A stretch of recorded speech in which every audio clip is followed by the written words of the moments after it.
এভাবে আমরা গিয়েছি ক্রমশ দূরে, এক পা সকালে আর এক পা দুপুরে। ভেবেছি আজকে না হয় সন্ধ্যা যাক, কাল কথা হবে, এমন কি তারা থাক। এভাবে হয়তো হয়েছে পরশু পার, শেষে সপ্তাহে খবর মেলেনি আর।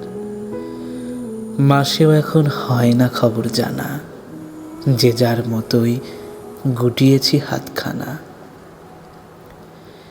এভাবেই বাড়ে আমাদের ব্যবধান, বছরের কারো জানি না তো সন্ধান।